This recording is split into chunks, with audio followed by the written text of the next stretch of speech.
Vamos mostrar aqui, é esse aqui. Aqui, olha aí. Essa ação contra Bolsonaro, morais e ditaduras são os termos mais... E aí tem a reportagem aqui, clicando em cada um desses conexões, está ali. Tá bom.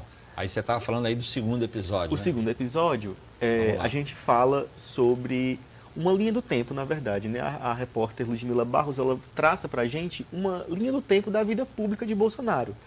Porque essa ação que está correndo agora no STF não é a primeira que cita o ex-presidente, que menciona aí que ele talvez esteja envolvido em um delito, né? Ainda lá em 2020, um inquérito foi aberto sobre atos antidemocráticos durante a pandemia, que apoiadores dele estariam aí incitando esses atos, e de lá para cá ele foi alvo de outras operações, inclusive aquela que ficou conhecida como milícias digitais, cujo relator também foi o Alexandre de Moraes. Então essa relação aí meio desgastada entre Bolsonaro e o ministro já vem de algum tempo. No terceiro episódio eu trago para você um dado bem interessante. Bolsonaro não é o primeiro presidente a enfrentar também um inquérito. Na verdade, desde a redemocratização, ele é o sétimo. Então, de 8 presidentes, porque Tancredo Neves faleceu antes de assumir o cargo, dos 8 presidentes, 7 tiveram que se explicar na justiça. E aí, na reportagem, eu trago para o leitor do Povo Mais uma explicação aí dizendo quais são esses inquéritos que cada um respondeu, e esse dado interessante, que somente o Fernando Henrique Cardoso foi esse presidente que não enfrentou nenhum processo no exercício de cargo público. 4 já foram presos, né? Exatamente. E aí, Bolsonaro que está em prisão domiciliar. Nesse episódio aqui a gente explica um pouco mais sobre isso. Inclusive tem um dado interessante que somente o Collor, que foi preso agora também esse ano, foi julgado pelo STF, mas porque ele é senador da República. Então o foro privilegiado vale. Bolsonaro é o primeiro a ser julgado. A não ser pela justiça comum, porque o STF mudou esse entendimento ano passado. Então, antes, com o fim do mandato, terminava o foro privilegiado.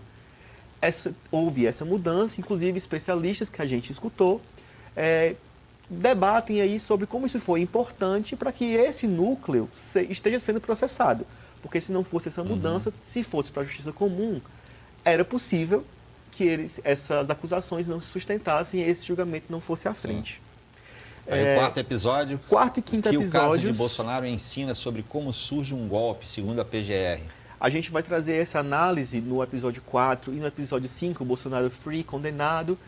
Ex-presidente tem o nome mais citado no primeiro dia de julgamento. A gente traz análises sobre os dois lados. Então, o que a PGR está dizendo ali nas teses, né? Como é que a PGR coloca Bolsonaro no centro dessa trama golpista?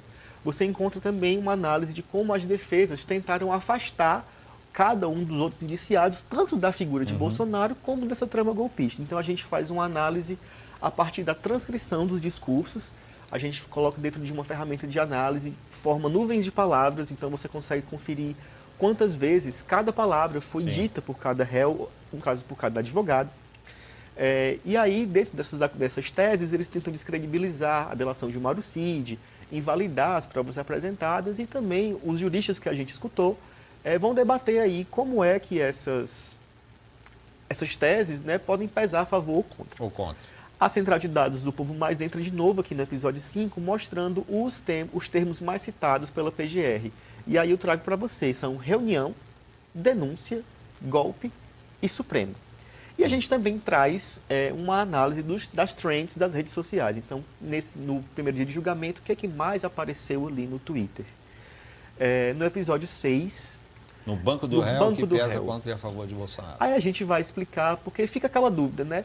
Essa acusação é legítima, então tem muita gente debatendo se... O Márcio trouxe agora nessa análise aí de não foi golpe, não foi golpe, se foi consumado, não foi consumado. Então a gente vai trazer aqui, destrinchando tudo que a PGR trouxe e como a defesa de Bolsonaro tenta se contrapor a essa tese, né? Recursos interativos, então aqui a gente tem uma série de gráficos, uma série de elementos na página que você clica.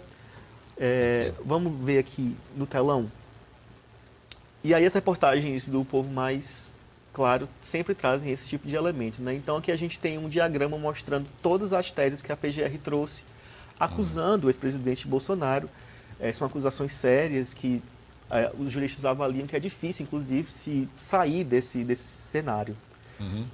A gente traz aqui embaixo justamente os argumentos da defesa de Bolsonaro. Então, sobre cada um deles, o que é que os advogados estão dizendo, né? Eles estão alegando tempo insuficiente para conhecer as provas, tentando anular, descredibilizar a delação do Mauro Cid, sobre como é que ele se articula com o sistema de votação. Ele descredibilizou, não descredibilizou, tirando ele da relação direta com o 8 de janeiro, dentre outras alegações. Quem lê essa série de reportagens aqui vai estar absolutamente bem informado por dentro de todos os detalhes para acompanhar o julgamento na semana que vem. Exatamente. E semana que vem a gente continua com mais série de reportagens. A gente se junta à equipe do Povo News, da política, dos nossos colunistas e das redes sociais, é claro. Então você acompanha tudo em tempo real pelo Povo News. Essas análises mais aprofundadas no fim de cada dia no Povo Mais, também no nosso Instagram, @PovoMais. E aí essa relação política, esse julgamento que vai afetar o futuro, não só das eleições do ano que vem, né, mas define aí muita coisa para o futuro do Brasil. O Povo Mais está sempre ligado, esperando você para acessar a nossa plataforma e conferir todos esses conteúdos e muito mais. Tá feito o convite, né? Mas tem que ser assinante, né, Matheus? Tem que ser assinante assinar, assina lá, baratinho, acessar. clica lá.